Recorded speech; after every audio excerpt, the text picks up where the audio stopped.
iOS simplified. iOSലെ പല പല പ്രോസസ്സുകളും നമുക്ക് വളരെ എളുപ്പത്തിൽ ചെയ്തു തീർക്കാൻ സഹായിക്കുന്ന കുറച്ച് ടിപ്സ് ആൻഡ് ട്രിക്സ് അടങ്ങുന്ന ഒരു വീഡിയോ ആണിത്. iOS 26 നമുക്ക് ഈ കാണുന്ന രീതിയിൽ ലോക്ക് സ്ക്രീനിൽ മാറി മാറി വരുന്ന ഫോട്ടോ ഷഫിൾ വാൾപേപ്പേഴ്സ് വളരെ ഈസി ആയിട്ട് ഫോട്ടോസ് ആപ്ലിക്കേഷൻ ഉപയോഗിച്ച് സെറ്റ് ചെയ്യാൻ സാധിക്കും. അതിനായിട്ട് നമുക്ക് നേരെ ഫോട്ടോസ് ആപ്ലിക്കേഷനിൽ നിന്ന് ഏതൊക്കെ വാൾപേപ്പേഴ്സാണ് നമുക്ക് ലോക്ക് സ്ക്രീനിൽ ഈ രീതിയിൽ മാറി മാറി വരേണ്ടത് ആ വാൾപേപ്പേഴ്സ് മാത്രം സെലക്ട് ചെയ്യുക. എന്നിട്ട് ഷെയർ ബട്ടണിൽ ടാപ്പ് ചെയ്യുക. എൻ്റെ ഏറ്റവും ലാസ്റ്റ് ഓപ്ഷൻ ആയിട്ടുള്ള ഈ കാണുന്ന ക്രിയേറ്റ് എ ഫോട്ടോഷോപ്പിൾ വാൾപേപ്പർ ഓപ്ഷൻ സെലക്ട് ചെയ്യുക. അപ്പോൾ നമുക്ക് ഈ രീതിയിൽ ലോക്ക് സ്ക്രീനിലേക്ക് വരുന്നതാണ്. നമുക്കവിടെ ക്ലോക്കിൻ്റെ ബഡ്ജറ്റൊക്കെ അഡ്ജസ്റ്റ് ചെയ്യാനൊക്കെ സാധിക്കുന്നതാണ്.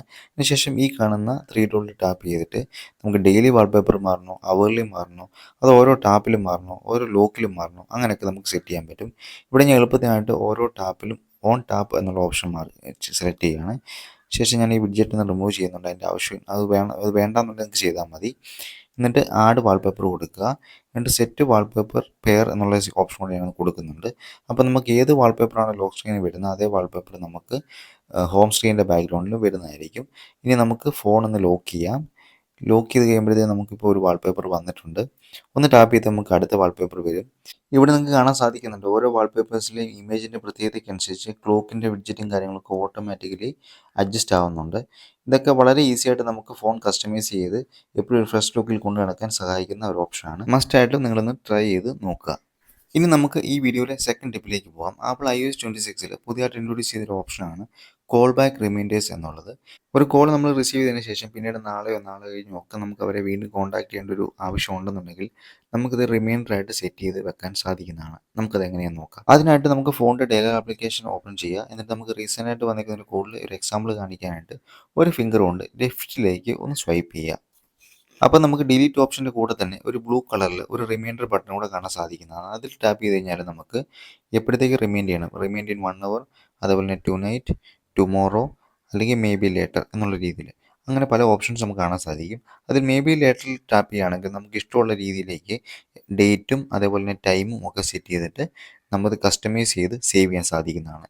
പിന്നീട് നമുക്ക് ആ ഒരു ടൈം ആകുമ്പോഴത്തേക്കിനും ഈ കാണുന്ന രീതിയിൽ നമുക്ക് റിമൈൻഡർ ഫോണിൽ ഷോ ചെയ്യുന്നതാണ്. നമുക്ക് അതിൽ ടാപ്പ് ചെയ്തിട്ട് അവരെ കോൾ ചെയ്യാൻ സാധിക്കുന്നതാണ്. ഇനിയിപ്പോൾ നമ്മൾ ആ റിമൈൻഡർ ഐഫോൺ ഷോ ചെയ്യുന്ന സമയത്ത് നമുക്ക് ഇപ്പോഴല്ല പിന്നീടായിരുന്നു വിളിക്കേണ്ടതെന്നുണ്ടെങ്കിൽ വീണ്ടും ആ റിമൈൻഡറിൽ ടാപ്പ് ചെയ്തുകൊണ്ട് നമുക്ക് വീണ്ടും പുതിയ ടൈം ഇതേപോലെ നമുക്ക് സെറ്റ് ചെയ്യാൻ സാധിക്കുന്നതാണ്. നമ്മുടെ മൂന്നാമത്തെ ടിപ്പും ഫോട്ടോസ് ആപ്ലിക്കേഷൻ സംബന്ധിക്കുന്ന ഒരു ടിപ്പ് തന്നെയാണ്. നമുക്ക് ഫോട്ടോസ് ആപ്ലിക്കേഷനിൽ ഒരു ഫോട്ടോ ഓപ്പൺ ചെയ്ത് എഡിറ്റർ മോഡിലേക്ക് കയറുമ്പോഴത്തേക്കിനും അതിൻ്റെ ബാക്ക്ഗ്രൗണ്ടിൽ ഉണ്ടായിരുന്ന ഒരു അപ്പിയറൻസ് ലൈറ്റ് മോഡ് ആവാം, ഡാർക്ക് മോഡ് ആകാം, അത് നമുക്ക് ഇഷ്ടമുള്ള രീതിയിലേക്ക് ചൂസ് ചെയ്യാനുള്ള ഓപ്ഷൻ ഇപ്പോൾ iOS 26 ആപ്പിൾ കൊണ്ടുവന്നിട്ടുണ്ട്. അതിനായിട്ട് നമുക്ക് ഫോട്ടോസ് ആപ്ലിക്കേഷനിൽ ഒരു ഫോട്ടോ ഓപ്പൺ ചെയ്ത് എഡിറ്റ് മോഡിലേക്ക് വരിക. അവിടെ നമുക്ക് എഡിറ്റ് മോഡിൻ്റെ ടോപ്പിൽ കാണുന്ന ഈ ഒരു 3 ഡോട്ടിൽ ടാപ്പ് ചെയ്തിട്ട് നമുക്ക് ആപ്പിൾ പുതിയതായിട്ട് ഇൻട്രൊഡ്യൂസ് ചെയ്തിട്ടുള്ള ഈ അപ്പിയറൻസ് എന്ന ഓപ്ഷൻസ് ചൂസ് ചെയ്യുക. അവിടെ നമുക്ക് ഡിഫോൾട്ടായിട്ട് സിസ്റ്റം ചെയ്ത് കിടക്കുന്ന അതിൽ ചൂസ് ചെയ്യാനുള്ള ഓപ്ഷനുണ്ട്. പിന്നെ ഡാർക്കും ലൈറ്റും ഉണ്ട്. ഇപ്പോൾ ഞാൻ ഡാർക്കിലേക്ക് സ്വിച്ച് ചെയ്ത് കഴിഞ്ഞാൽ ഇപ്പോൾ എൻ്റെ ഫോൺ ഇപ്പോൾ ഓൾറെഡി ലൈറ്റ് മോഡിലാണ് കിടക്കുക. എങ്കിലും ആ ഒരു എഡിറ്ററിലേക്ക് വരുമ്പോൾ ഡാർക്ക് മോഡിലേക്കായിരിക്കും വരിക. ഇപ്പം എഡിറ്ററിൽ നിന്ന് മാറിയ സമയത്ത് കാണാൻ സാധിക്കുന്നു ലൈറ്റ് മോഡിലേക്ക് പോയി വീണ്ടും എഡിറ്ററിലേക്ക് വന്നപ്പോഴത്തേക്കിനും ഡാർക്ക് മോഡിലേക്ക് വന്നു. അപ്പോൾ ഫോട്ടോ എഡിറ്റ് ചെയ്യുന്ന സമയത്ത് നിങ്ങൾക്ക് ഏതാണ് പ്രിഫറൻസ് അതനുസരിച്ച് നിങ്ങൾക്ക് ഇവിടെ ചൂസ് ചെയ്യാൻ സാധിക്കുന്നുണ്ട്. ഇതും 26 പുതിയതായിട്ട് ആപ്പിൾ കൊണ്ടുവന്ന അപ്ഡേറ്റ് ആണ്. ഒന്ന് ട്രൈ ചെയ്ത് നോക്കുക. ഈ വീഡിയോയിൽ ഫോർത്ത് ടിപ്പായിട്ട് ഞാൻ പറയുന്നത് സഫാരി ബ്രൗസറിൽ നമ്മൾ മസ്റ്റായിട്ട് പറഞ്ഞിരിക്കേണ്ട കുറച്ച് നാവിഗേഷൻ ടിപ്സും അതേപോലെ തന്നെ കുറച്ച് സെറ്റിംഗ്സ് ചേഞ്ചുകളുമാണ്. iOS 26 നമ്മുടെ ബ്രൗസിംഗ് എക്സ്പീരിയൻസ് കുറച്ചുകൂടെ മികച്ചതാക്കാനായിട്ട് ആപ്പിൾ അവരുടെ സഫാരി ബ്രൗസർ മൊത്തത്തിലൊന്ന് റീഡിസൈൻ ചെയ്തിരുന്നു. പുതിയ ഡിസൈനിലേക്ക് വന്നപ്പോൾ മുമ്പ് നമ്മൾ ഒരു ടാപ്പ് ചെയ്ത പല കാര്യങ്ങൾക്കും ഇപ്പോൾ 2 ടാപ്പ് ആവശ്യമായിട്ട് വരുന്നുണ്ട്. ടാബുകൾ സെലക്ട് ചെയ്യാനായിട്ട് ഒരു ക്ലിക്ക് ചെയ്ത് രണ്ടാമത്തെ ക്ലിക്കിലേക്ക് നമുക്ക് ടാബുകൾ കിട്ടുക. അതേപോലെ തന്നെ നമുക്ക് ന്യൂ ടാബ് എടുക്കണമെന്നുണ്ടെങ്കിലും ഇതേപോലെ തന്നെ ആ ഒരു 3 ഡോട്ടിൽ ഒന്ന് ക്ലിക്ക് ചെയ്തു പിന്നെ ന്യൂ ടാബ് എന്ന് പറഞ്ഞ ഓപ്ഷൻ സെലക്ട് ചെയ്തായിരിക്കും നമുക്ക് ന്യൂ ടാബ് കിട്ടുക. പക്ഷേ ഈ 2 കാര്യങ്ങളും ഈ രീതിയിലല്ലാതെ വളരെ എളുപ്പത്തിൽ ഒരു സിംഗിൾ സ്വൈപ്പിൽ നമുക്ക് ചെയ്യാനായിട്ട് സാധിക്കും. അതിനായിട്ട് നമുക്ക് ആദ്യം ഒരു ന്യൂ ടാബ് ഓപ്പൺ ചെയ്യാനായിട്ട് അഡ്രസ് ബാറിൽ ഈ കാണുന്ന രീതിയിൽ ഫിംഗർ കൊണ്ട് റൈറ്റിലേക്ക് ഒന്ന് സ്വൈപ്പ് ചെയ്ത് കഴിഞ്ഞാൽ നമുക്ക് ഇതേപോലെ ന്യൂ ടാബ് കിട്ടുന്നതാണ്. അതേപോലെ തന്നെ അഡ്രസ് ബാറിൽ നിന്ന് മുകളിലേക്ക് ഒന്ന് സ്വൈപ്പ് അപ്പ് ചെയ്യുകയാണെങ്കിൽ നമുക്ക് എല്ലാ ടാബുകളിലെ ഓപ്ഷനിലേക്കും വരാൻ സാധിക്കുന്നതാണ്. ഇത് 2 കാര്യങ്ങളും ഗസ്റ്ററുകൾ ഉപയോഗിച്ച് ചെയ്യുന്നതാണ് കൂടുതൽ നല്ലത്. ഇനിയിപ്പോൾ നിങ്ങൾക്ക് ഈ ബോട്ടം സൈഡിൽ കാണുന്ന ഈ ഒരു നാവിഗേഷൻ ബാർ അല്ലാതെ വേറെ കുറച്ചും കൂടെ കൂടുതൽ ഓപ്ഷൻസ് ഉള്ള നാവിഗേഷൻ ബാറിലേക്ക് കസ്റ്റമൈസ് ചെയ്യാനുള്ള ഓപ്ഷനും iOS 26 ആപ്പിൾ നമുക്ക് നൽകുന്നുണ്ട്. അതേപോലെ തന്നെ നമ്മുടെ സഫാരി ബ്രൗസറിൽ ഈ കാണുന്ന രീതിയിൽ ഒരുപാട് ടാബുകൾ ഒരേ സമയം ഓപ്പൺ ആക്കി വെക്കുന്നതും നമ്മുടെ സഫാരി ബ്രൗസറിൻ്റെ പെർഫോമൻസിനെ ബാധിക്കേണ്ട സാധ്യതയുണ്ട്. ശരിക്കും പറഞ്ഞാൽ ഞാനിങ്ങനെ ടാബുകളൊന്നും ക്ലോസ് ചെയ്യാറില്ല. പക്ഷേ ഇതിങ്ങനെ മാനുവലി അല്ലാതെ ഓട്ടോമാറ്റിക്കലി ക്ലോസ് ചെയ്യാനുള്ള ഒരു ഓപ്ഷനും നമ്മുടെ സഫാരി ബ്രൗസറിൻ്റെ സെറ്റിങ്സിനകത്തുണ്ട്. അത് രണ്ടും നമുക്ക് ഒന്ന് നോക്കാം. അതിനായിട്ട് നമുക്ക് നേരെ സെറ്റിംഗ്സിലേക്ക് പോയിട്ട് ഏറ്റവും ബോട്ടം സൈഡിൽ കാണുന്ന ആപ്പ് സെക്ഷനിൽ നിന്ന് സഫാരി ബ്രൗസറിൻ്റെ സെറ്റിംഗ്സിലേക്ക് വരാം. അവിടുന്ന് കുറച്ച് താഴേക്ക് സ്ക്രോൾ ചെയ്യുമ്പോഴത്തേക്ക് നമുക്ക് ടാബ് എന്ന് പറയുന്ന ഈ കാണുന്ന രീതിയിലൊരു സെക്ഷൻ കാണാൻ സാധിക്കും. ഇപ്പോൾ കോമ്പാക്റ്റ് ആണ് ഞാനിപ്പോൾ സെലക്ട് ചെയ്തിരുന്നത്. ഇനി നമ്മൾ ബോട്ടം ഒന്ന് സെലക്ട് ചെയ്യുകയാണെങ്കിൽ പിന്നെ നമുക്ക് സഫാരി ബ്രൗസറിലേക്ക് പോകുമ്പോൾ കൂടുതൽ ഓപ്ഷൻസ് നമുക്കിവിടെ വന്നായിട്ട് കാണാൻ സാധിക്കുന്നുണ്ട്. ഷെയറിൻ്റെ ഓപ്ഷന്, ബുക്ക് മാർക്കിൻ്റെ ഓപ്ഷന്, ടാബുകൾ കാണാനുള്ള ഓപ്ഷന്, പിന്നെ ഫ്രണ്ടിലേക്കും ബാക്കിലേക്കും പോകാനുള്ള ഓപ്ഷന്, അതുപോലെ തന്നെ അങ്ങനത്തുള്ള കുറേ ഓപ്ഷൻസ് വരുന്നുണ്ട്. പിന്നെ അതുപോലെ ബ്രൗസ് ചെയ്യുന്ന സമയത്ത് ആ ഒരു ഫുൾ സ്ക്രീൻ്റെ എക്സ്പീരിയൻസ് നമുക്ക് പോകാതെ കിട്ടുന്നുമുണ്ട്. അപ്പോൾ നമുക്ക് കൂടുതൽ ഓപ്ഷൻസ് താഴെ എപ്പോഴും കാണണമെന്നുണ്ടെങ്കിൽ നമുക്ക് ബോട്ടം എന്ന് പറഞ്ഞ ഓപ്ഷൻ സെലക്ട് ചെയ്യാവുന്നതാണ്. ഇനി ടോപ്പ് സെലക്ട് ചെയ്യുകയാണെങ്കിൽ നമുക്ക് ബ്രൗസറിൻ്റെ ആ ഒരു അഡ്രസ് ബാറും കാര്യങ്ങളും ടോപ്പിലേക്ക് പോകുന്നുണ്ട്. പിന്നെ താഴെ അതേപോലെ തന്നെ ബാക്കിയുള്ള ഓപ്ഷൻസ് എല്ലാം താഴെ വരുന്നുമുണ്ട്. അപ്പോൾ നിങ്ങൾക്ക് ആ ഡിഫോൾട്ടായിട്ടുള്ള ഓപ്ഷൻ അത്ര ഇഷ്ടപ്പെടുന്നില്ല എന്നുണ്ടെങ്കിൽ നമുക്ക് ഈ രീതിയിലുള്ള ഓപ്ഷനൊക്കെ ഒന്ന് ട്രൈ ചെയ്ത് നോക്കാവുന്നതാണ്. ഇനി ഞാൻ പറഞ്ഞ രണ്ടാമത്തെ കാര്യമുള്ള ടാബുകൾ ഓട്ടോമാറ്റിക്കലി ക്ലോസ് ചെയ്യാനുണ്ട്. തൊട്ട് താഴെ തന്നെ ക്ലോസ് ടാബ്സ് എന്ന് പറഞ്ഞ ഒരു ഓപ്ഷൻ കാണാൻ സാധിക്കുന്നുണ്ട്. ഇവിടെ ഇപ്പോൾ ഞാൻ മാനുവലി എന്നുള്ള ഓപ്ഷനാണ് ഇപ്പോൾ സെലക്ട് ചെയ്തിരിക്കുന്നത്. അതിന് പകരമായിട്ട് നമുക്ക് ഡേ, വീക്ക്, മന്ത് ഈ രീതിയിലുള്ള 3 ഓപ്ഷനുകൾ സെലക്ട് ചെയ്യാൻ പറ്റും. ഇപ്പം വീക്കാണ് സെലക്ട് ചെയ്യുന്നുണ്ടെങ്കിൽ എല്ലാ വീക്കിലും ഓട്ടോമാറ്റിക്കലി സഫാരി എൻ്റെ ടാബുകളും കാര്യമൊക്കെ ക്ലിയർ ചെയ്തോളും. നമ്മളൊന്നും നോക്കേണ്ട കാര്യം പോലുമില്ല. സഫാരി ബ്രൗസറിലെ ഈ 2 ഫീച്ചേഴ്സും എനിക്ക് ഒരുപാട് യൂസ്ഫുൾ ആയിട്ടാണ് തോന്നിയിട്ടുള്ളത്. അപ്പോൾ നിങ്ങൾക്കിത് ഉപകാരപ്രദമായിട്ട് തോന്നുന്നുണ്ടെങ്കിൽ നിങ്ങൾ മസ്റ്റായിട്ടും ഒന്ന് ട്രൈ ചെയ്ത് നോക്കുക. ഈ ഒരു വീഡിയോയിലെ അവസാനത്തെ ടിപ്പ് നമ്മുടെ സ്ക്രീൻഷോട്ടിൽ iOS 17 മുന്നേ ഒക്കെയുള്ള വേർഷൻസിൽ ഉണ്ടായിരുന്നതും അതേപോലെ തന്നെ iOS 18 റിമൂവ് ചെയ്തതിന് ശേഷം iOS 26 പുതിയതായിട്ട് തിരിച്ചു കൊണ്ടുവന്ന ഒരു ഫീച്ചറിനെ പറ്റിയുള്ളതാണ്.